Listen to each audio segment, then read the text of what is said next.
예, 안녕하세요. 저는 김성윤이라고 합니다. 오늘 이제 제가 맡은 주제는요, 재난과 사회 만들기라고 하는 주제로 여러분들이랑 좀 이야기를 나눠보고자 하는데요. 음, 일단 최근에 이제 코로나 사태도 있고, 근데 비단 그런 문제들뿐만이 아니라 몇 년 사이에 뭐 붕괴, 와해, 뭐 또 무슨 말이 있을까요? 뭐 절멸 이런 등등의 파국, 그렇죠? 파국이란 말들도 있고, 우리가 살고 있는 세계를 상상하는 방식이 굉장히 극단적이고 부정적인 방식으로 나타나게 되는 것 같아요. 그래서 자연재해뿐만이 아니라 인간 사회의 어떤 내적인 논리에 의해서 이런 그 재앙과도 같은 사태가 나타나고 있는데, 이런 상황을 맞이하면 맞이할수록 이런 위기를 어떻게 관리할 것인지, 위기를 어떻게 극복할 것인지 하는 그런 관심사들, 이런 움직임들도 좀 관찰이 되는 것 같습니다. 대표적인 것들이 이제 어떤 사회적인 동원을 통해서 이런 재난의 문제들에 이제 대처하고자 하는 경향성들을 짚어볼 수가 있을 것 같아요. 그래서 오늘 주제가 이제 재난과 사회 만들기라고 하는 것인데, 이 사회라고 하는 것은 단순한 개인의 집합이 아니죠, 그렇죠? 예, 뭐 사회학 쪽에서는 유명한 말이지만 수이 제네리스라고 해서 어, 뭐라고 얘기해야 될까요? 쉽게 표현하자면은 뭐 시너지 같은 거라고 해야 될까요? 개인의 집합 수준을 넘어서는 그래서 이 어떤 그 새로운 어떤 창발적인 효과들 이런 것들을 이제 사회라고 이제 부를 수가 있을 것이고, 만들기라고 하는 표현을 쓴 것은 사회라고 하는 것은 우리한테 그냥 자연적으로 주어진 것이 아니죠. 역사적으로 만들어졌던 것이고, 그리고 오늘날 우리가 직접 만들고 있는 것이기도 합니다.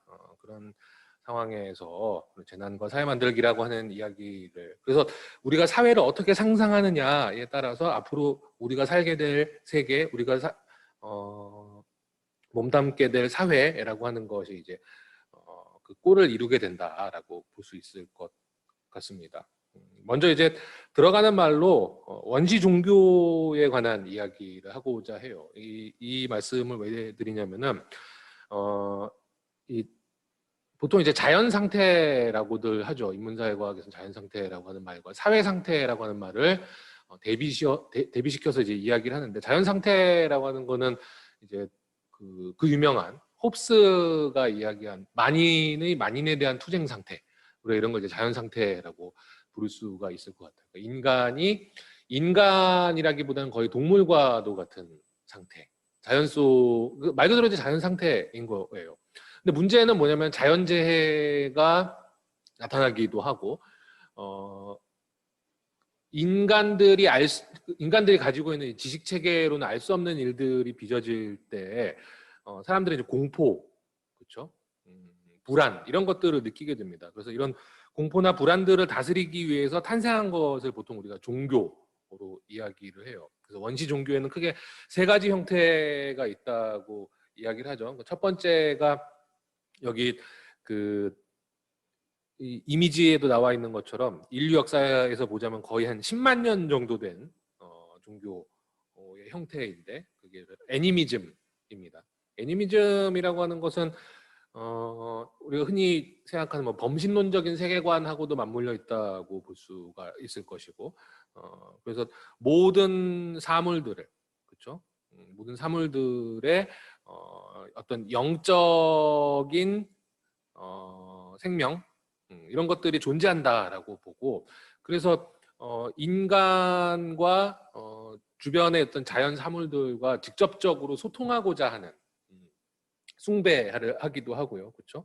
이런 것들이 이제 애니미즘이라고 하고, 그 이후에 한 5만 년쯤 이제 시간이 흐르면 이제 그 유명한 이제 토테미즘이 이제 등장을 하게 된 것으로 이야기되는데, 자기 부족의 기원을 특정한 동물이나 식물과 연결시키는 신앙 체계, 우리가 이런 것 이제 토테미즘이라고 하죠. 대표적으로 단군 신화 같은 게 있지 않겠습니까? 우리는 그래서 이제 곰의 민족이다라고 늘 배우곤 하는데 아마도 이제 곰을 토템으로 섬기는 부족과 호랑이를 토템으로 섬기는 부족 사이에서 고조선 뭐 이런 세계가 창출됐다 이렇게 볼 수 있을 것 같아요. 그래서 이 애니미즘과 토테미즘의 차이는 뭐냐면요. 애니미즘은 말 그대로 이거 지표적인 세계관이에요. 지표적인. 그러니까 어떤 사물이 있으면 그 안에 생명이 바로 깃들어 있다. 깃들어 있다라고 직접적인 어떤 인과성을 가지고 자연과 인간 사회로 추론하는 방식이라고 한다면 토테미즘이라고 하는 것은 토템을 섬기잖아요. 동물을 있는 그대로 섬기지는 않아요. 그렇죠? 그러니까 곰을 섬기진 않는다고. 곰의 모양을 한 요런 이제 토템을 섬기는 거죠. 그렇죠? 그런 의미에서 보자면은 도상적인 세계관.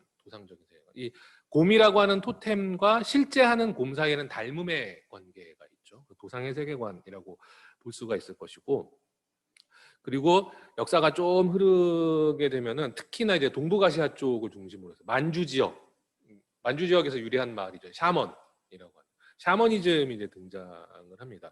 이거는 이제 인간과 하늘을 연결시켜주고 인간의 소망을 전하고 뭐 액땜도 하고 뭐 굿도 하고 그렇죠. 이런 영매들을 통해서 주수를 신봉하는 세계관 이런 것들이 이제 샤머니즘적인 어떤 원시 종교라고 볼 수가 있을 겁니다. 이건 주로 이제 영매라고 하는 매개체를 중심으로 인간과 자연이 이어지는 세계관이다 보니까 앞서서 봤었던 애니미즘이나 토테미즘하고는 상대적으로 다르게 좀 상징적인 세계관에 가깝다. 뭐 이렇게 보시면 될 것 같아요. 뭐 이게 도식적으로 딱딱 맞아떨어지는 건 아닌데요. 그러니까 어쨌든 오늘 우리가 이제 이야기할 때 눈여겨볼 것은 원시 종교의 세 가지 형태, 애니미즘. 그러니까 인간이 불안과 공포 상태를 치유하기 위해서 어떠한 형식의 관습과 제도를 동원을 하느냐라고 했을 때 가장 그러니까 말 그대로 프라이머리한 거죠. 원초적인 형태라고 볼 수가 있을 거예요. 애니미즘, 토테미즘, 샤머니즘이라고 하는 것. 잘 기억해 두시면 좋을 것 같아요. 그러니까 인간이 자연 상태로 벗어나서 사회 상태를 이룬다라고 할 때도 바로 이 애니미즘, 토테미즘, 샤머니즘의 형식이라고 하는 것이 굉장히 중요한 밑바탕에 깔리게 됩니다. 그럼 오늘날 우리가 살고 있는 인간 세계는 애니미즘적인 세계에 가까울까? 토테미즘적인 세계에 가까울까? 샤머니즘적인 세계에 가까울까? 뭐 이런 생각들도 해볼 수가 있을 거예요. 그와 관련된 궁금증은 강의 후반부 때쯤에 좀 풀어가도록 하겠고요. 그래서 우리가 이제 사회 상태를 이제 이야기를 하게 될 텐데 재난적인 어떤 자연 상태로부터 벗어나기 위해서 우리는 사회 상태로 진입을 해야 된다. 그렇죠? 사회 상태라고 하는 것은 뭐냐? 근데 크게 보자면 종교적인 것하고 큰 차이가 없다는 거예요. 우리가 이제 종교의 관습을 보다 보면은 크게 두 가지 논리가 지배를 하고 있죠. 하나가 신앙, 다른 하나가 의례입니다. 의례, 리추얼, 그렇죠? 그래서 뭐 교회에 가면은 뭐 준비 찬송을 하고 그다음에 뭐 사도신경 외우고 설교 말씀 듣고 헌금하고 주기도문 외우고 그런 식의 일련의 리추얼들이 있죠. 그렇죠? 근데 이런 신앙과 의례라고 하는 것에서 종교적인 것을 빼면 종교적인 것을 나누셈을 해보면요. 뭐가 남느냐? 그렇죠? 신앙에서 종교적인 요소를 빼면 믿음만 남아요. 신념. 그렇죠? 의례라고 하는 것에서 종교적인 색채를 빼버리면은 거기에는 행동이라고 하는 것만 남아요. 그래서 이 신념과 행동이라고 하는 것을 기초로 해서 이루어진 것이 바로 사회적인 것이다라고. 그렇죠? 그러니까 사람들 사이에 공유되는 신념, 사람들 사이에 공유되는 행동이 존재한다. 그렇죠? 그런 코드의 체계가 작동하고 있다. 그러면 우리가 그걸 이제 사회 상태라고 볼 수가 있는 거예요. 그래서 이 사회적인 것이라고 하는 것을 오늘날 우리가 다시금 발견하고자 하고 다시금 만들려고 하는데 역사적으로 그 기원이나 이런 것들도 좀 참조해 보면은 좋겠죠. 그렇죠? 왜 그러냐면요. 우리가 사회라고 이야기했을 때 사실 사람들이 이야기하는 사회라고 하는 말이 다 똑같은 말이 아닌 경우들이 있어요. 이를테면 이건데 사회 붕괴라고 하는 말이 있고 또 무슨 말이 있을까요? 사회적 과정 이런 말이 있죠. 그렇죠? 이때 두 사회라고 하는 말은 같은 말일까? 같은 말일까? 단어는 같죠. 단어는 같은데 그 뜻은 좀 달라요. 왜냐하면은 사회 붕괴라고 한다면은 사회라고 하는 어떤 형태가 무너지는 것을 사회 붕괴라고 이야기를 해요. 그에 반해서 사회적 과정이다라고 한다면은 그 형식 자체를 의미해요. 형식. 그러니까 실체를 가지고 있는 것이 아니라 형식. 그런 의미에서 이 사회적이다, 사회적이다, 뭐 소셜하다라고 하는 말은 굉장히 여러 가지 뜻이 포함되어 있는 걸 알 수가 있는데 실제로 영한 사전 같은 걸 찾아보신 분들은 알겠지만은 소셜하다라고 하는 말을 찾아보면은 첫 번째로 우리가 당연히 아는 것처럼 사회적이다라는 뜻도 있지만은 그 단어 중에 보면은 사교적이다라는 뜻도 있죠. 그렇죠? 그래서 뭐 부에나비스타 소셜 클럽 그러면 사교 클럽이라고 하는 뜻이잖아요. 친교라고 하는. 여러 가지 뜻이 이제 막 중첩되어 있는 것이라고 볼 수 있는데 그래서 제가 궁금해가지고 라틴어로 한번 찾아봤습니다.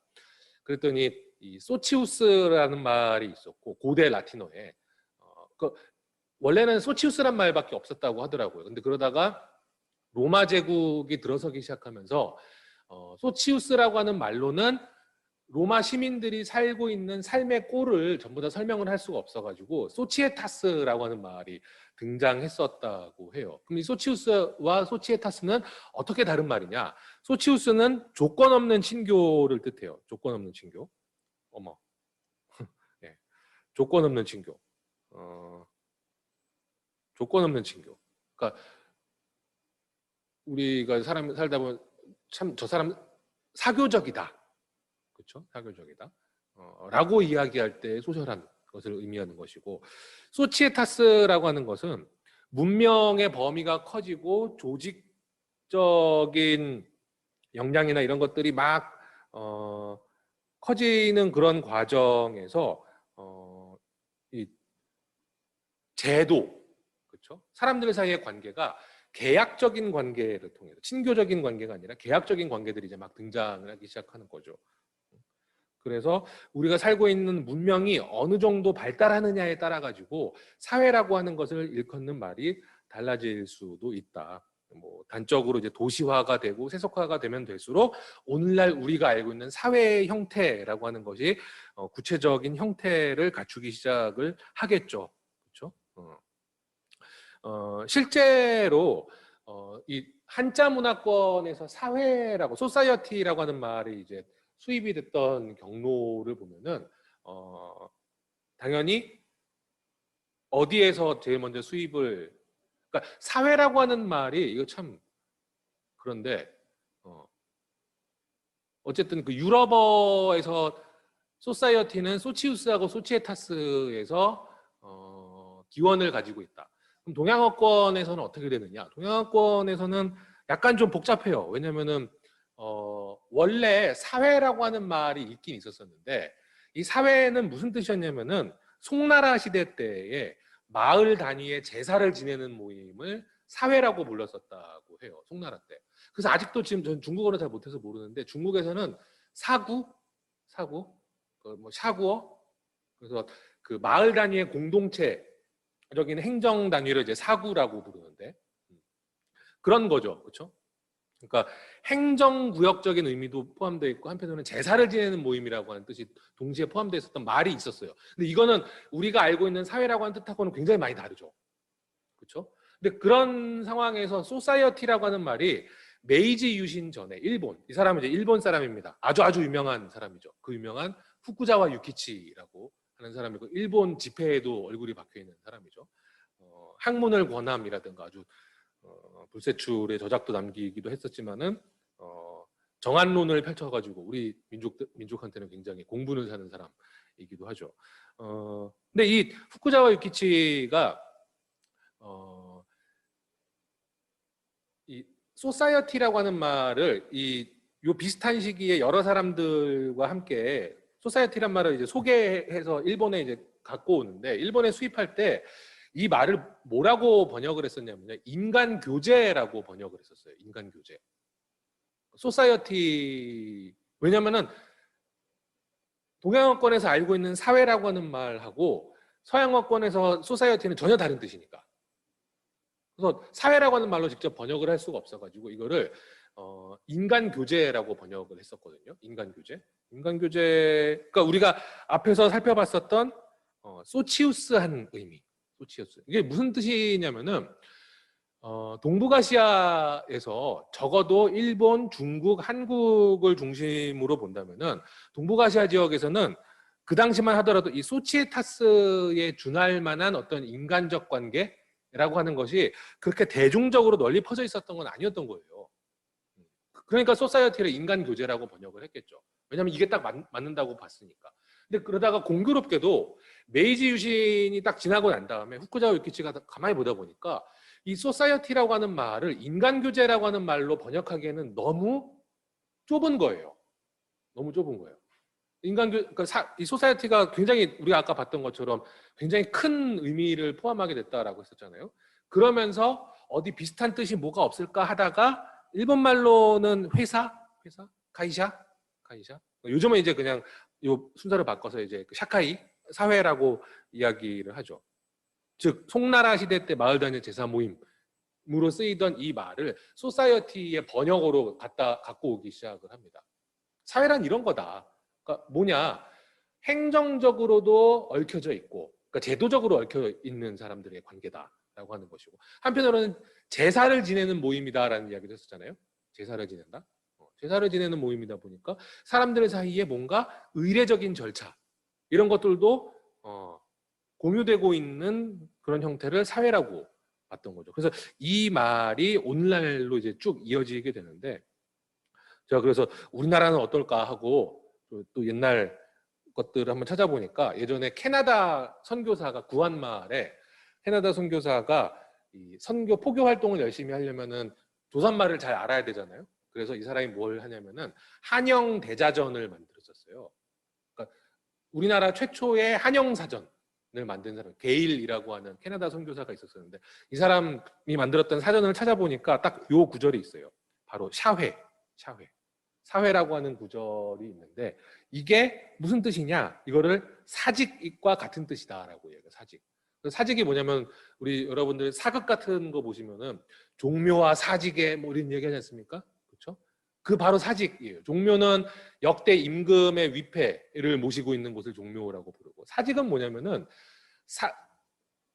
이 토지신에게 제사를 지내는 곳이에요. 사직단. 토지신에게 제사를 지내는. 여기에도 이렇게 돼 있죠, 그렇죠? Sacrificial Festival 이렇게 돼 있죠. 희생물을 바치는 제의. 라고 하는 뜻이 포함이 되어 있다. 그러니까 이러저러한 것으로 봤을 때 인간 교제, 뭐 그다음에 사회의 옛날 말들 이런 쓰임새들을 보면은 근대화, 문명화가 되기 이전에 우리가 뭐 재정, 그렇죠? 우리가 보면 단군 왕검 이후로 재정이 분리가 됐다, 뭐 이런 이야기를 하기도 하지만은 여전히 그렇죠. 한 해 농사가 흉년이 들면 그 임금 탓이잖아요. 요즘도 비슷하지 않습니까? 요즘도 보면은 뭐 나라에 무슨 문제가 발생해. 코로나 바이러스가 창궐해. 그러면 대통령 탓이고, 부동산 가격이 올라. 그럼 또 대통령 탓이고.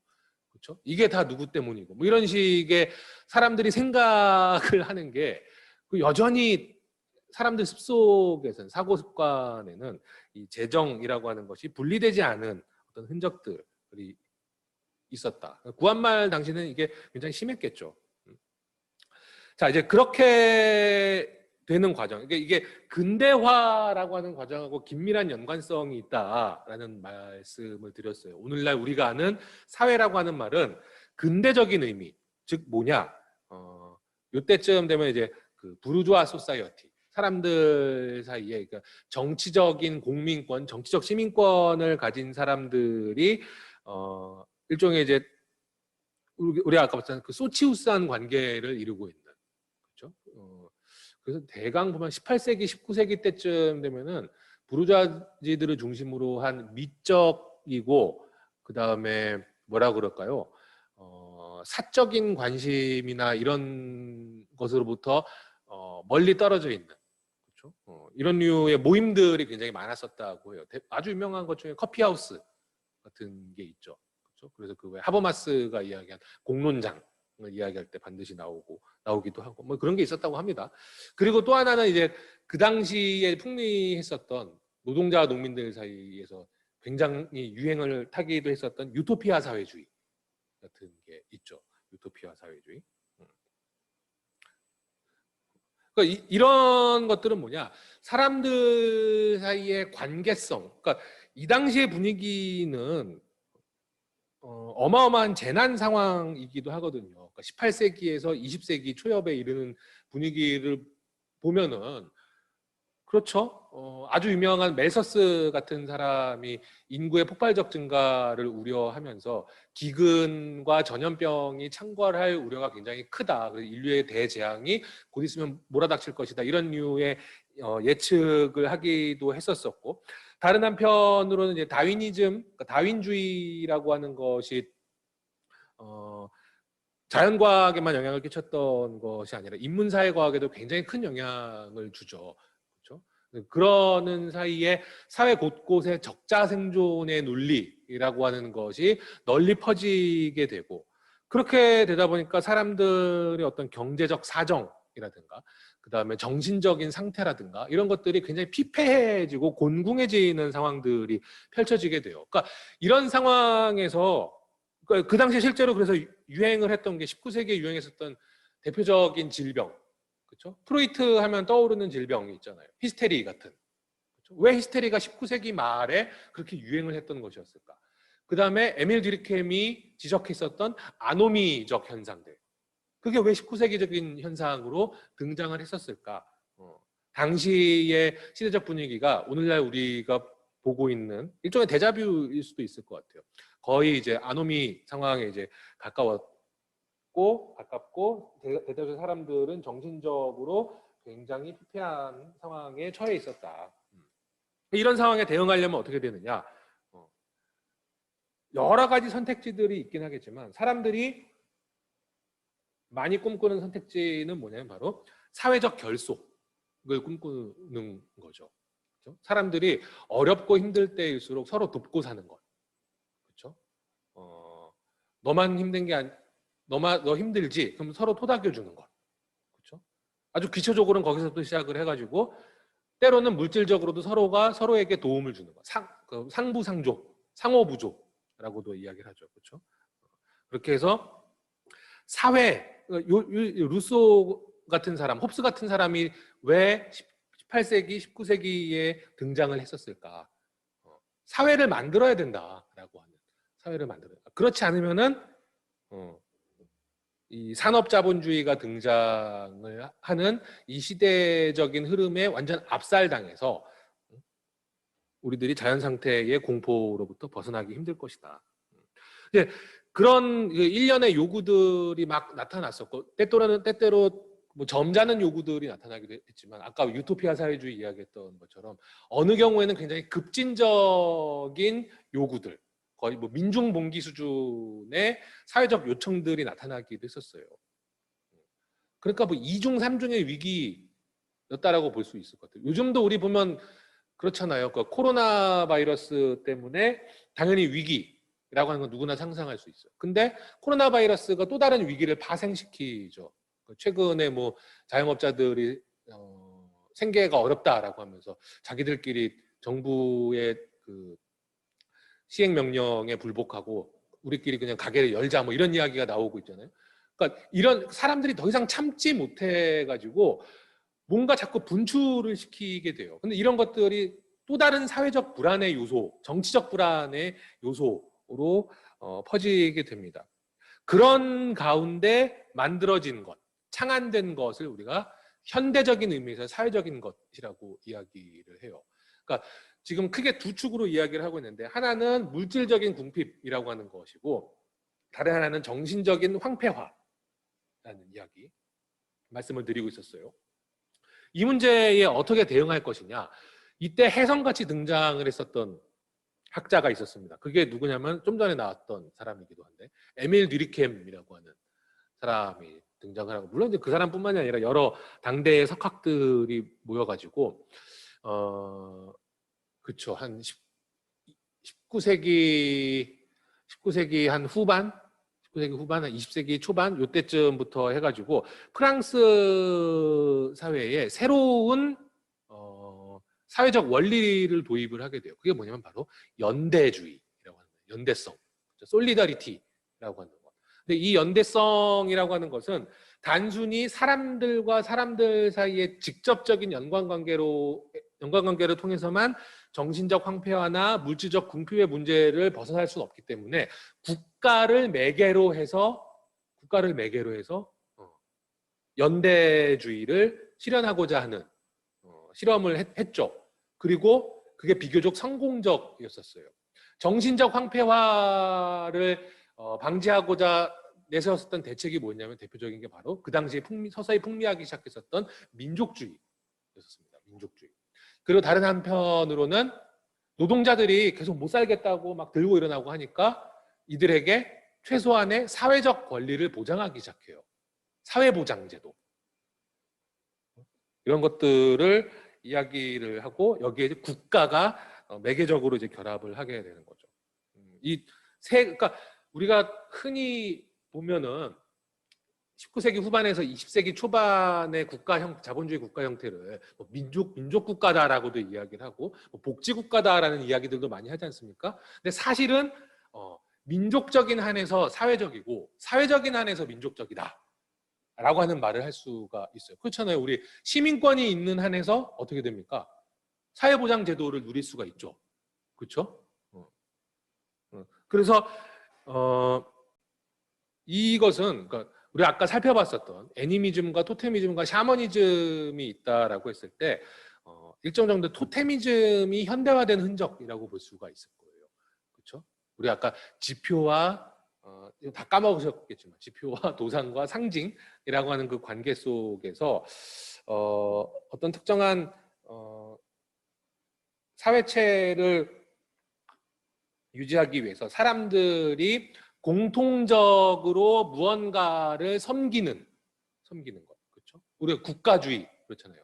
대한민국 이런 구호 왜 외칩니까? 그렇죠? 민족과 국가와 사회가 서로 결합되어 있는 양상들에서 사람들이 정신적으로 안정감을 갖기 시작하는 거예요. 너는 누구냐라고 해서 난 자연 상태의 아무개다라고 이제 더 이상 말을 하지 않아도 되는 거예요. 난 대한민국 국민이고 나는 뭐 아시아의 시민이다 이렇게 얘기할 사람이 있을지 모르겠지만 사람들이 이제 국가를 단위로 자기 자신을 상상하기 시작해요. 그러니까 우리가 흔히 얘기하는 이제 정체성, 그렇죠? 정체성이라고 하는 것을 가지게 되는 것이고 한편으로는 뭐 사회보장, 그렇죠? 그래서 프랑스에서 유래한 프루덴셜 스테이트, 보험사 이름이 아닙니다. 프루덴셜 스테이트, 보장국가. 그 비슷한 시기에 이제 독일, 영국에서도 사회복지 시스템이 도입되고 이런 일들이 있었죠. 근데 그게 국가라고 하는 현대화된 토템을 통해서 가능했었던 것이 있었다. 그리고 그 이후에 이 국가 연대주의라고 하는 것은 뭐 직접적인 연관관계는 없지만 이 흐름은 쭉 퍼지게 되는데 굉장히 지구적으로 퍼지게 돼요. 그래서 1917년에 러시아에 있었던 볼셰비키 혁명과 더불어서 사회주의라고 하는 것이 출현을 하기 시작하죠. 그렇죠? 여기서 국가가 어떤 역할을 하게 되는지, 민족이 어떤 상징적인 중심성을 가지는지, 그 다음에 물질적인 분배 체계로서의 사회보장 체계라고 하는 것이 어떻게 이루어지는지 이런 것들을 같이 볼 필요가 있어요. 그리고 다른 유형으로 등장했던 것이 바로 파시즘이죠. 파시즘, 그렇죠? 파시즘. 그리고 그 이후에 뉴딜이라고 하는 것이, 그러니까 자유주의 진영 체제에서 뉴딜이라고 하는 체제가 등장을 했는데 아시다시피 가장 먼저 떨어져 나간 건 파시즘 체제죠. 2차 세계대전과 더불어서 파시즘 체제는 끝났고 뭐 요즘 뭐 다시 등장하네 마네 뭐 이런 이야기도 있긴 하지만 그 다음에 사회주의 체제도 이 세 가지의 세 가지의 정치 사회 형태에서 사회주의가 자유주의 진영에 좀 밀린 느낌이 좀 있죠. 그렇죠? 동구 사회주의권 몰락을 하는 그 과정에서 크게 무너졌던 것들. 그러면서 뉴딜 체제만 살아남은 것처럼 보여요. 그런데 아시다시피 대강 이제 그 서구 사회를 기준으로 보자면 1980년대쯤, 그리고 한국 사회를 기준으로 보자면 1990년대쯤, 이때쯤부터 해서는 전 지구적으로 확산되어 있었던 뉴딜 체제 혹은 민족 사회적 국가 형태, 민족적 사회적 국가 형태, 아까 얘기했었죠. 민족적인 거, 사회적인 거, 국가의 결합 형태라고 하는 것이 국가 체제에 있어서 굉장히 중요한 원리를 갖추고 있었다라고 했었는데, 이 결합의 형태가 깨져나가기 시작해요. 1980년대, 90년대 들어서면서. 이게 무슨 이야기냐? 이제부턴 사람들이 다시금 자연 상태에 빠지게 될 위험성이 커진다라고 하는 이야기가 되는 거죠. 우리가 살고 있는 자본주의 사회는, 현대 자본주의 사회는 늘 위기 상황일 수밖에 없어요. 근데 이 위기를 사람들이 관리할 수 있는 어떤 시스템을 고안을 했던 셈이었는데, 이 위기 관리 시스템이 20세기 후반 들어서 이게 깨져나가기 시작을 하더라라고 하는 거죠. 그래서 이제부터는 외부에서 혹은 내부에서 조그만 충격이 생겨도 우리들은 쉽사리 굉장히 허물어지는, 정신적으로, 때로는 육체적으로, 물질적으로 허물어지는 그런 비극을 맞게 되죠. 이게 대강 우리나라로 치면 1990년대, 아무래도 많은 분들이 눈치를 채셨겠지만은 IMF 외환 위기 이후에 한국인들의 삶이 질적으로 많이들 달라졌다, 이런 이야기들 하는데, 그런 문제하고 좀 관련이 있지 않을까 싶습니다. 그쵸. 제가 이제 학교에서 강의를 하고 할 때마다 요즘 많이 느끼는 건데, 제가 강사 생활 초창기 때만 하더라도 학생들한테 그 통일에 대해서 어떻게 생각하냐, 통일을 했으면 좋겠냐 하고 물어보면은 학생들 중에 그래도 한 60% 이상은 통일을 하는 게 좋겠다라고 손을 들곤 했었어요. 근데 요즘은 한번 손 들어보세요 그러면은 손 드는 사람이 거의 없어요. 거의 없어요. 그래서 우리의 소원은 통일 아니냐 그랬더니 아니라고 하더라고요. 무슨 뭐냐 그랬더니 우리의 소원은 이민이래요. 그러니까 아니나 다를까 비슷한 시기에 여러 가지 이제 유행어들, 벌써 이제 철진한 유행어가 돼버렸는데, 헬조선, 그렇죠? 이생망, 지옥 불반도, 이런 말 들어보셨습니까? 망한 민국, 이런. 우리 이런 세계에 살고 있어요, 여러분. 여기서 할 수 있는 거는 영끌을 해가지고 서바이벌을 하든가. 영끌도 또 아무나 할 수 있는 게 또 아니라고 하대요. 그죠? 할 수 있는 거는 탕진잼 해가지고 소확행하거나, 뭐 어떻게 해야 되는 거지? 몇 년 전에 한국 사람들을 좀 이렇게 깜짝 놀라게 할 만한 어떤 뉴스가 있었었는데, 설문조사를 했었대요. 청년들을 대상으로 설문조사를 했는데, 당신이 바라는 대한민국의 미래의 상은 무엇입니까? 하고 물어본 거예요. 몇 가지 모기가 있었습니다. 민주화, 경제성장. 근데 여러분들 생각하시기에는 뭐가 1등이었을 것 같아요? 민주화와 경제성장? 경제성장이 좀 높은 포션이긴 했었는데, 제일 많은 선택을 받았던 답은 뭐였냐면은 붕괴였었어요. 대한민국에 대해서 바라는 미래 이미지, 붕괴. 네. 파국이다, 뭐 그런 유행어도 있잖아요. 그걸 그렇게 좋아하는 거예요. 망했으면 좋겠다, 깡그리 망해버렸으면 좋겠다라고 하는 붕괴, 그리고 새로운 시작. 아예 처음부터 그냥 리셋 버튼 누르고 하듯이. 우리 그래서 뭐 파국의 서사, 뭐 아포칼립스, 포스트 아포칼립스의 시대에 살고 있다, 뭐 여러 가지 말들이 있는데, 실제로 많은 사람들이 그런 류의 생각들을 공유하고 있는 게 아닐까. 이번 생은 글렀다, 뭐 이런 얘기도 많이 하고. 그렇습니다. 이런 말들이 의미하는 건 뭐냐? 지금 오늘날 현대 한국인들에게 있어서 사회 상태가 붕괴됐다라고 하는 뜻이기도 한 거죠. 사람들을 지지해 줄 만한 물질적 토대, 사람들을 지지해 줄 만한 정신적 근거, 그렇죠? 즉 사회 상태가 무너져 버렸다. 아시다시피 1980년대, 1990년대쯤이 되면은 전 세계적으로 뭐 이른바 이제 신자유주의적 금융세계화의 물결이 퍼지기 시작을 했었어요. 그러면서 우리가 알아왔었던, 물론 한국 사람들은 단 한 번도 경험해보지 못했었던 복지체제라고 하는 것이 후퇴하기 시작하죠. 그건 복지병이야 이렇게 이야기하면서 복지 혜택 많이 받으면 사람들이 게을러져 이런 식의 이제 도덕적인 뭐 공격도 많이 당하고 복지 재정 때문에 국가 재정이 위기가 발생할 수 있어. 재정 위기론까지 나타나기 시작하면서 이른바 이제 최소 국가, 최소 정부를 표방하는 신자유주의적 금융세계화. 그럼 이제부터 국가가 할 일은 뭐냐? 과거에 국가가 하던 일은 민족주의적으로 사람들을 엮어주고, 그렇죠? 사회적으로 사람들을 든든하게 뒷받침을 해주는 것이 국가의 역할이었었는데 이 뉴딜 체제가 붕괴가 되면은 할 수 있는 건 뭐냐? 국가는 이제부터는 노동력을 관리하는 국가가 아니라 통화 관리하는 국가예요. 금리 조정하고 화폐를 얼마나 발행할 것인가 이것만 신경 쓰는 국가.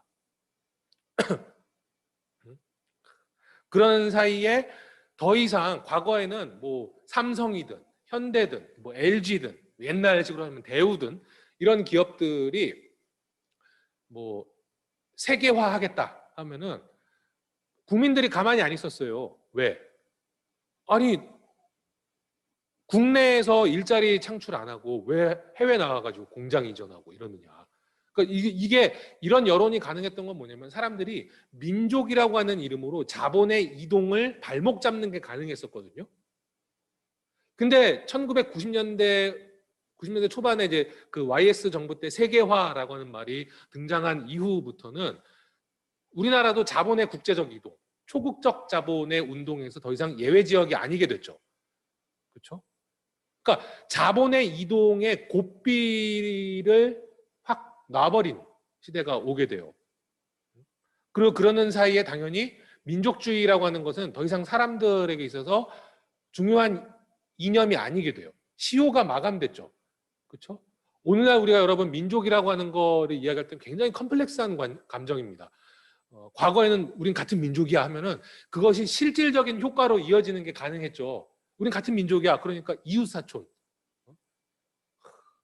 요즘도 그런지 모르겠어요. 특히나 아파트 문화나 이런 데서 보면은 옆집에 새로 이사를 오면요. 예전에는 떡을 돌리던 전통 문화가 있었어요.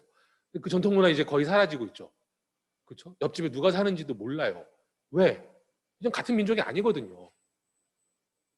막말로 대한민국 사람의 60%는 북방계 출신이고 40%는 남방계 출신이잖아요. 유전학적으로도 달라. 역사적으로도 뭐 거란족의 침입, 여진족의 침입, 아라비아 상인들은 개성 와서 그냥 무역 거래만 하고 그냥 갔겠어요? 왜구들 침입해가지고 우리는 그러니까 역사적으로도 같은 민족이 아니라고 하는 걸 이미 알고 있어요. 젊은 분들은 이미 아시는데 요즘에는 그런 동요 안 배웁니다. 우리는 한결에다 단군의 자손이다 이런 노래 들어본 적 있어요? 없죠. 없을 거예요. 왜냐하면 이젠 더 이상 한결에가 아니거든요. 그런 노래 수업 때 가르치면요. 요즘 같은 그 다문화 시대에 굉장히 반다문화적인 노래거든요. 근데 그 사이에 민족주의라고 하는 것이 형해화되면서 사람들이 이걸 더 이상 신뢰하지 않게 되면서 어떤 효과가 발생을 하느냐. 우리는 그러니까 그 노래 잘 들어보면은 우린 같은 한결이다 보니까 서로 끌어주고 도와주고 밀어주고 당겨주고 하는 노래예요. 이게 이제 불가능해지는 거죠. 불가능해져. 사회적 결속이 와해됩니다. 시장은 확장돼요. 그렇죠? 초국적화되면서 확장되는데 더 이상 수많은 시민들을 포섭해 들어가는 방식으로 확장하지 않아요. 버려둘 사람들은 확실하게 버려두죠. 배제하죠. 고용 창출하는 방식으로 시장이 확장되지 않아. 이걸 시장의 퇴행적 확장이라고 부르거든요. 그렇죠? 그러니까 시장, 국가, 시민사회, 총체적 난국인 거죠. 총체적 난국. 이런 상황에서 우리를 구출해 줄 만한 새로운 대안 이념은 있느냐? 없잖아요. 없어요. 그러니까 이번 생은 망한 거예요, 여러분. 망했다라고 하는 자조가 나올 수밖에 없죠. 여기서 할 수 있는 건 뭐냐? 각자 도생. 혼자 하는 것밖에 없죠. 최소한의 사회적 연대 단위, 가족 정도? 요즘은 가족도 서로 믿을 관계인지 모르겠어. 그러니까 한국 사람들에게 있어서 가장 지배적인 덕목은 어느 순간 생존주의가 되어버렸어요. 생존주의. 실존주의가 아니라 생존주의. 느낌이 완전 다르지 않습니까? 공적 감각은 쇠퇴하고 있죠. 공적 감각 쇠퇴하고 있어요. 초등학교, 중학교, 고등학교 급훈 같은 거 있잖아요. 급훈 같은 거 보면은 급훈 뭐였었어요? 중고등학교 때 급훈. 기억 잘 안 나요? 기억 잘 안 나면 다행이다. 기억 잘 안 나는 거면 아마 그런 거 아니었을까요? 뭐 근면 자주 협동 이런 거 아니었어요? 정직 뭐 이런 거 바르게 살자. 그런 거 아닌가? 뭐였었어요? 근데 요즘 이제 인터넷에 돌아다니는 재밌는 급훈 같은 거 있잖아요. 요즘은 무슨 급훈이 유행하는가 모르겠는데 어느 순간 2000년대 초반부터인가 그때부터는 뭐 그런 말이 있었어요. 티코 탈래, BMW 탈래, 뭐 그런 유행. 그래서 뭐 5분만 더 공부하면 미래 배우자의 직업이 바뀐다. 이것도 굉장히 또 이제 그 성차별적이에요. 남학교에서는 미래 배우자의 얼굴이 바뀐다. 이런 식으로 급훈이 나타나고. 그러니까 재밌는 급훈이라고 해서 등장하는데 저는 사실 그런 거 보면서 굉장히 섬뜩했어요. 왜 섬뜩하냐? 사람들이 더 이상 윤리적인 생각들을 안 해요. 공적 감각. 이걸 더 이상 습득할 수 있는 공간이 사라져. 그러니까 공교육이 무너졌다고 하잖아요. 학교에서 더 이상 공적인 것을 가르치지를 못하니까 공교육이 무너진 거죠. 공립학교가 제도적으로 쇠퇴해서 공교육이 무너지는 게 아니라 생존, 서바이벌 이런 것만 가르치는 학교가 돼버렸단 말이에요. 이런 상황에서 자기 자신을 상상하는 게 과거에는 민족주의 시대에는 국민교육 헌장이라고 하는 거를 전국의 모든 중고등학생들이 달달달달 외우고 그랬단 말이에요. 총 393세자인데 우리는 민족 중흥의 역사적 사명을 띠고 이 땅에 태어났다. 쭉 외워요. 틀린 글자 하나당 한 대씩 얻어맞고 막 그랬었어. 폭력의 시대였으니까. 근데 요즘은 그런 거 안 외워요. 외우는 게 좋다 이런 얘기 드리는 게 아니라 근데 그걸 외움으로써 어떤 효과가 생기냐면요. 자기 자신을 그 당시 사람들은요. 자기 자신을 적어도 공적인 존재로 상상하지 않으면은 수치심을 느끼는 시대였었어요. 왜? 나는 민족 중흥의 역사적 사명을 띠고 이 땅에 태어났고 뭐 안으로는 조국의 번영과 밖으로는 인류 공영의 이바지해야 할 때다라고 배우고 그랬었는데 이제는 그게 안 되는 거예요. 오로지 자기 자신을 사적인 존재로 상상하는 관례들만 남게 되는 거죠. 게다가 경제적으로 본다면은 뭐 고용 불안이나 이런 문제들이 막 겹치게 되면서 요즘 뭐 자기 고용의 시대다 이런 말들 많이 하지 않습니까? 요즘은 또 창업의 시대가 아니라 창직의 시대 이런 이야기들도 많이 하고 그러니까요.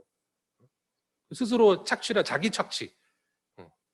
그래서 이제는 예전에 얼마 전에 뭐 전태일 열사 뭐 관련된 뭐 30년 훨씬 넘었죠. 50년? 그렇죠? 예, 뭐 그랬던 것 같아요. 과거에는요, 시민들이 외치는 구호는 뭐냐면은 나를 착취하지 말아라 라고 하는 게 구호였거든요. 요즘 시대는 어떻게 합니까? 제발 나 좀 착취해 주세요 라고 하는 식으로 사회적 요청이 바뀌고 있어요. 이건 뭐냐? 마르크스적 상태가 더 이상 문제가 되는 게 아니라 이제는 홉스적 상태, 우리가 아까 얘기했었던 만인에 대한 투쟁 상태라고 하는 것이 당면한 현실적 문제들로 등장을 하게 되는 겁니다. 이게 이제 사회적 재난 사태로 볼 수 있는 거죠. 게다가 이 상황은 19세기적 상황보다도 훨씬 더 극악해 보이기까지 해요. 뒤리캠이 살던 시대에는 아노미적 자살이 문제였거든요. 요즘 시대에는 아노미적 살인이 문제잖아요. 묻지마 범죄. 그렇죠? 프로이트가 살던 시대에는 히스테리가 문제였었거든요. 요즘은 어때요? 사이코패스, 소시오패스가 문제잖아요. 혐오, 폭력. 오히려 강도와 밀도가 훨씬 세진 느낌. 그러니까 이런 상황이 계속 누적이 되고 반복이 되면 될수록 우리가 생각을 할 수 있는 거는 자꾸 과거에 좋았던 시절. 그렇죠? 어른들은 항상 이야기를 해요. 젊은 세대들한테. 예전에 좋았던 시절이 있었어. 아마 IMF 직전 이전이었을걸? 그때가 너무 좋았어. 근데 젠장 젊은 청년 세대는 몰라요. 왜? 난 그때 태어나지도 않았는데? 난 그때 기억도 없는데? 청년들한테 막 요구를 하죠. 우리 대한민국을 너희 청년들이 다시금 복구시켜야 돼. 왜? 지들이 망가뜨려 놓고 왜 나한테 그래? 그죠? 근데 어쨌든 과거에 좋은 시절이 있었다고 하니까 이 낙원, 그러니까 일종의 이제 대중적 서사적 차원에서 보자면은 과거에 낙원이 있었어요. 좋았던 시절. 그렇죠? 근데 이것이 상실되는 시기가 오게 되고 그 다음에 이 상실된 세계를 다시금 복구하고자 하는 일종의 종교적이고 사회 상태를 창출하기 위한 대중적 서사가 많이들 이제 등장을 하는 걸 볼 수가 있죠. 그러면서 이제 새로운 사회를 만들어야 된다. 새로운 사회를 설계를 하고 디자인을 하고자 하는 그런 운동들, 뭐 실험들 이런 양상들이 이제 나타나게 되는데요. 아마 그 첫 출발점은 우리가 이제 정신적인 황폐화와 관련된 이야기를 하기도 했었으니까 아마도 그 실존을 어떻게 회복할 것이냐, 실존이라고 하는 상태를 어떻게 창출할 것이냐, 실존을 어떻게 추구할 것이냐 이런 문제들이 되지 않을까 싶어요. 물론 현실의 대다수의 사람들은 널브러져 있거나 속물주의에 빠지거나 아니면은 과거로 퇴행하거나 그렇죠? 자기 자신을 옥죄고 있는 이 부정적 계기와 맞서기보다는 참다운 인간성을 발현하기보다는 생존에 급급한 모습을 보이긴 하지만 실존이라고 하는 것이 첫 출발점이 돼야지만 사회 상태라고 하는 것을 창출할 수 있지 않을까? 대다수의 오늘날 이루어지는 실험들은 바로 여기서부터 첫 출발점들을 갖게 되는 것 같아요. 왜? 실존을 추구하지 않으면 우리가 선택할 수 있는 유일한 출구는 뭐냐면 아까 얘기한 것처럼 그냥 다 망가뜨리는 것밖에 없거든요. 그 장강명의 소설 표백이라고 하는 이거 혹시 못 보신 분들은 초강추입니다. 이 소설은 본격 자살 권유하는 소설이에요. 소설을 보다 보면 막 짜증이 납니다. 어떻게 하면 내가 여기에 대응할 수 있을까? 근데 대응하기 쉽지가 않아요. 주인공은 결국 이제 자살을 스폰데 이게 그런 건데. 그러니까 뭐냐면은 우리가 좀 전에 이야기했던 것처럼 오늘날 할 수 있는 가장 능동적인 행위는 무엇이지? 능동적인 실천은 무엇이지? 민주화, 경제성장 이미 선배 세대들이 어느 정도 할 만큼 했어요. 그렇죠? 경제 규모 이 정도면 대단하잖아요. 민주화 이 정도면은 뭐 남부럽지 않을 정도잖아요. 물론 이제 우리는 더 많은 민주화와 더 많은 경제 발전이 필요하긴 하지만 근데 이렇게 되어 있는 세계를 이 소설은 표백된 세계라고 이야기해요. 표백된 세계. 이 표백된 세계에서 청년들이 할 수 있는 능동적인 행위는 무엇일까? 근데 뭘 하려고 그래도 이 시스템이 제대로 잘 갖춰져 있어가지고 뭐 하기가 쉽지가 않아요. 근데 계속 불만은 쌓여가죠. 그죠? 근데 불만의 원인을 도대체 찾기는 힘들어.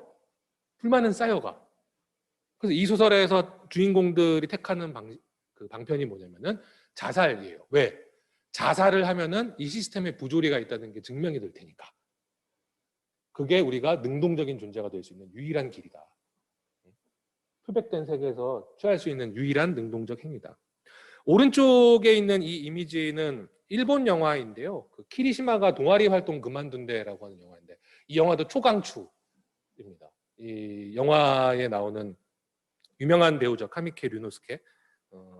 이 사람도 주인공 또 다른 주인공도 있긴 하는데 여기서 선택을 할 수 있는 것도 보면은 일본도 우리랑 약간 좀 비슷한 맥락들이 있어가지고 민족주의의 그 붕괴, 그 내셔널리즘이라고 하는 것이 더 이상 사회를 동원하거나 국민을 동원하는 데 있어가지고 이게 과거처럼 막 충실하게 되는 어떤 메커니즘이 안 되게 되거든요. 그러는 사이에 대다수의 사람들이 사회적 고립 상태로 빠지게 될 때 어떤 능동적인 행위를 할 수 있을까?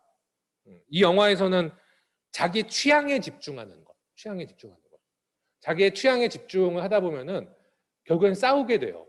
그래서 이 영화의 주된 테마가 뭐냐면은 싸우자. 이곳이 우리들의 세계다라고 이야기를 하거든요. 싸우는 것. 근데 이 싸우기 위해서는 뭔가 싸우긴 해야 돼. 무엇을 대상으로, 어떻게, 무엇을 가지고 싸울 것이냐라고 하는 문제들.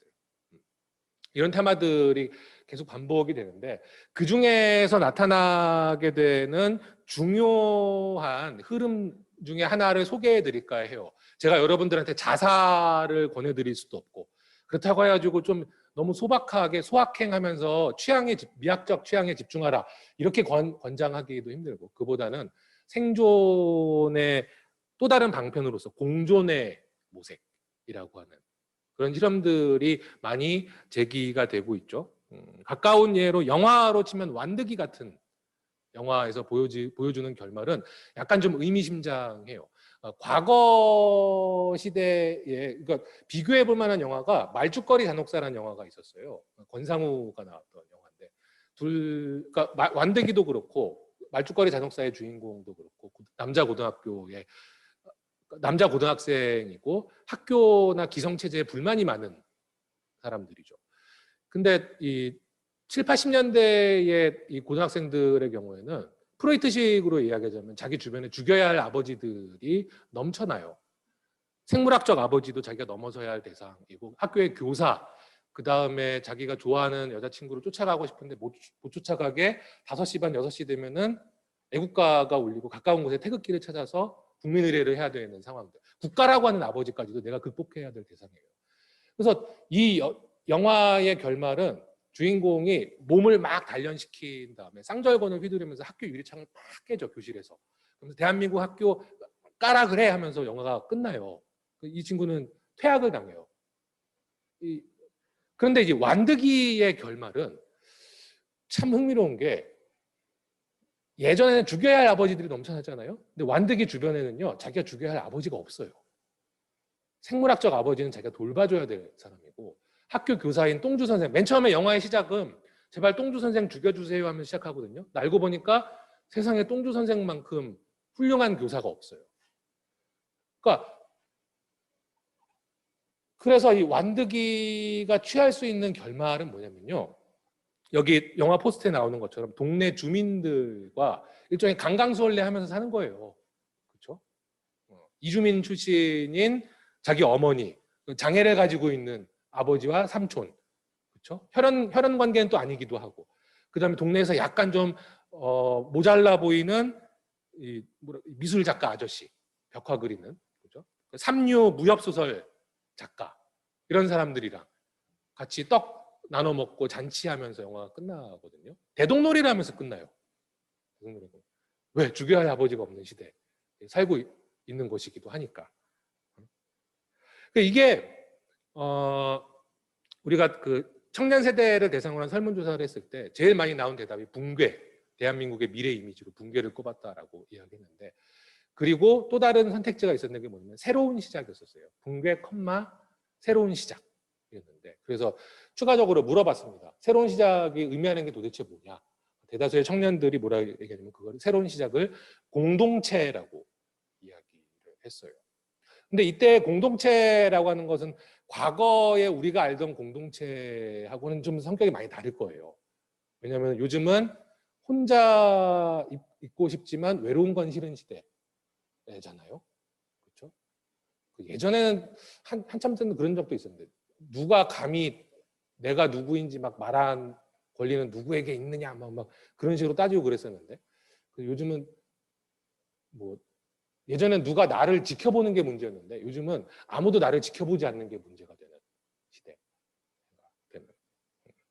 그래서 공동체적인 어떤 그 요구들이 나오는데 이거 신공동체주의라고 많이들 부르더군요. 그러니까 개인주의라고 하는 것에 기반을 한 새로운 공동체주의적인 방편들이 등장을 하고, 실제로 이런 흐름들하고 앞서거니 뒤서거니 하면서 이른바 이제 요즘 유행하는 사회혁신의 프로그램들이 도입이 되고 있죠. 뭐 각종 사회자 들어가는 말들 혹은 유사한 접두어들이 들어가는 말들입니다. 사회적 기업, 협동조합, 윤리적 소비, 공정무역 또 있을지 몰라. 책임 투자 원칙, 뭐 기업의 사회적 책임, 뭐 공유 가치 창출 뭐 이런 것부터 해서요.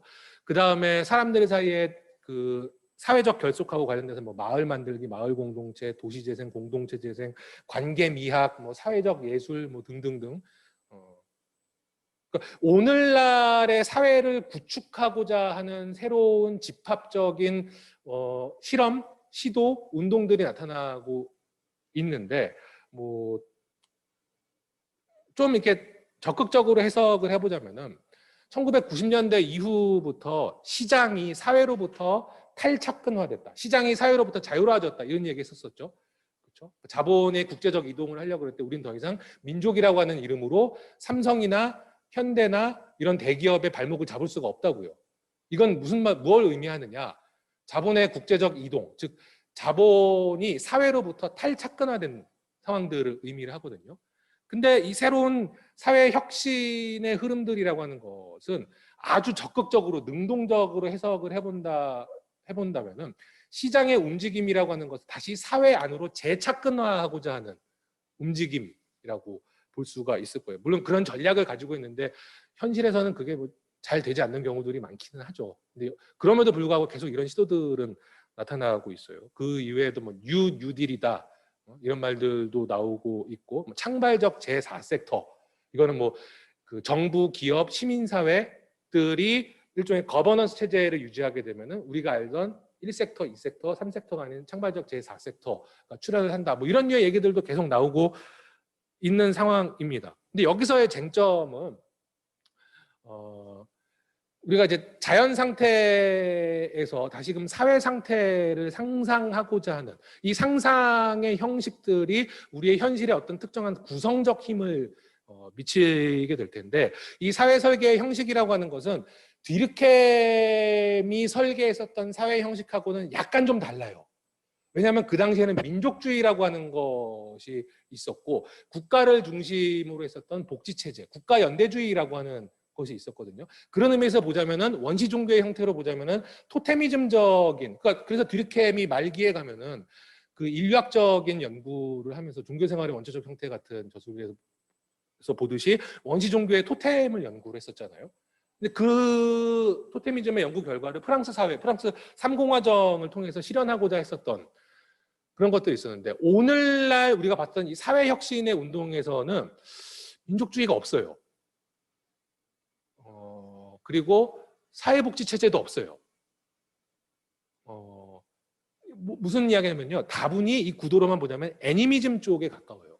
애니미즘 쪽에. 네트워킹된 형태. 네트워킹 그러니까 어떤 집합적인 표상이 존재를 하고 사람들이 집합적인 표상을 통해서 집합 의식이라고 하는 것을 갖게 됨으로써 사회적 결속이 구성되는 방식이 아니라 이제부터는 사람들이 각자 다 알아서 각자 다 알아서 스스로 하나의 생명체가 돼가지고 생명체의 생태계를 구축해야 되는 상황인 거죠. 그런 상황이 됐다. 그래서 최근에도 보면 이론적으로 보자면 뒤르켐이 살던 시대에 라이벌 사회학자가 있었거든요. 보통 이제 고전 사회학이나 이런 데서는 폐기된다시피 했던 사람인데 그 가브리엘 따르드라고 하는 사람의 저작이 최근 들어서 소개가 되고 있는 것도 이런 맥락이라고 보시면 될 거예요. 그러니까 뒤르켐이 설계하고자 했던 사회는 집합표상을 통한 사회였었다고 한다면 따르드는 각자의 개별자들이 상호 모방을 통해서 어소시에이션이 만들어지는 구도를 상상했었거든요. 그러니까 왜 요즘 따르드 같은 사람들이 유행을 하게 되는가? 뭐 수평적 연대와 네트워킹의 논리라고 하는 것들 하고 관계가 있겠죠. 그렇죠? 그래서 이 흐름은 현대적인 애니미즘의 실험이라고도 볼 수가 있을 것 같아요. 뭐 테크놀로지적인 차원에서 보자면 네트워크나 플랫폼, 블록체인 기술 같은 것들이 굉장히 이런 조건을 현실화하기에 굉장히 유리해 보이는 기술적 토대를 닫고 있고 이론적으로도 굉장히 급진화되고 있죠. 그 유명한 이제 그 라투르 그렇죠? 그 ANT 행위자 네트워크 이론 같은 것들이 새로운 사회를 구상하는 데 있어. 이제는 심지어 사회를 구상할 때 인간을 중심으로 한 사회가 아니라 동물이 들어오고 사물들이 들어오는 시대를 설정을 하고 있죠.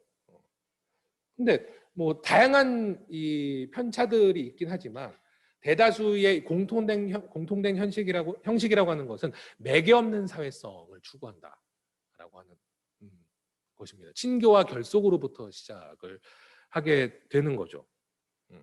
그래서 어떻게 보자면요, 이런 류를 통해서 새로운 사회적 형식을 창출하고자 하는 것은 굉장히 전대미문의 실험일 수도 있어요.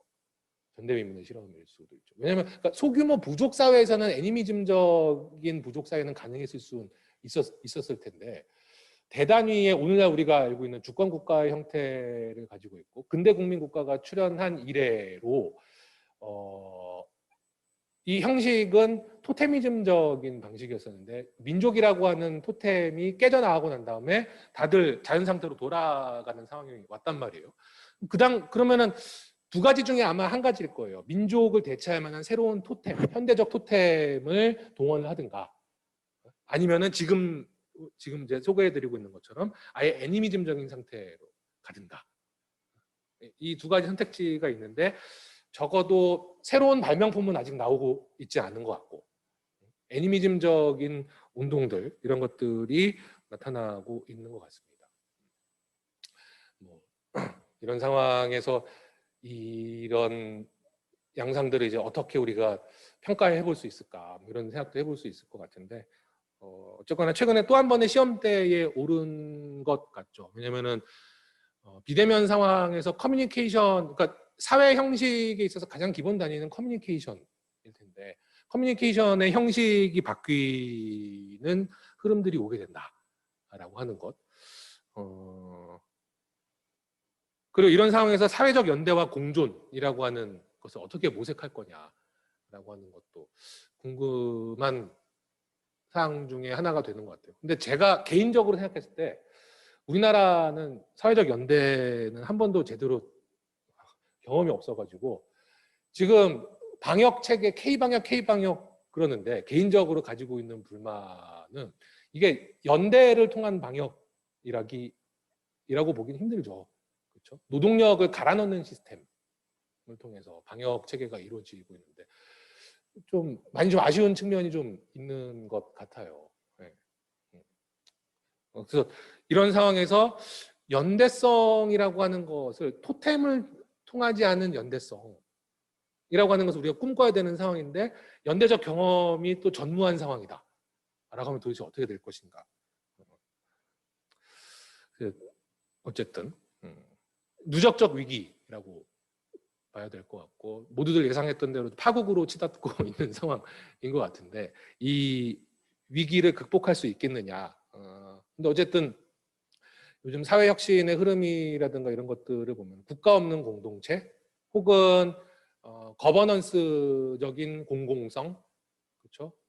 그리고 혁신적 시민성 이런 새로운 덕목들, 미덕들이 강조되는 걸 알고 것으로 볼 수 있는데 다시금 돌아가자면은 이 매개 없는 공동체적 관계라고 하는 것을 우리가 어떻게 생각할 수 있을 것이냐, 이게 과연 가능할 것이냐, 어떤 조건 하에서 가능할 것이냐 이런 것들이 질문으로 앞으로 남게 될 것 같고요.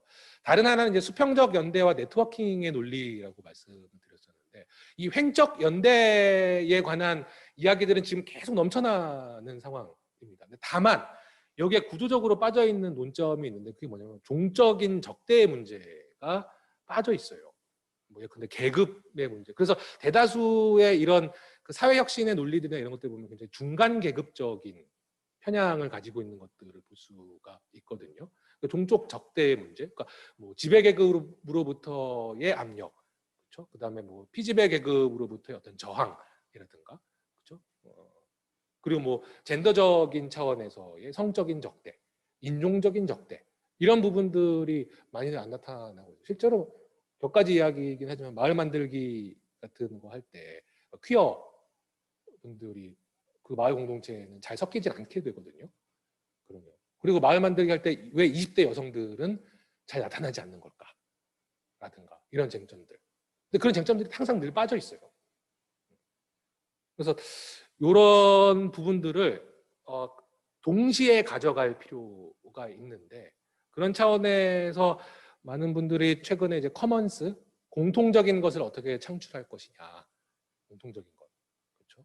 공통성이라고 하는 논리를 이야기를 많이들 관심을 가지고 있는데, 오늘 시간에 여기까지 할 수는 없고, 커먼스에 관한 논의는 아마도 저희 같은 시리즈에 있는 권범철 선생이 그 분야에 또 그 전문가셔가지고 토스를 하도록 하는 것으로 마무리를 하도록 하겠습니다. 네, 그럼 이상으로 오늘 이야기는 끝마치도록 하겠습니다. 네, 감사합니다.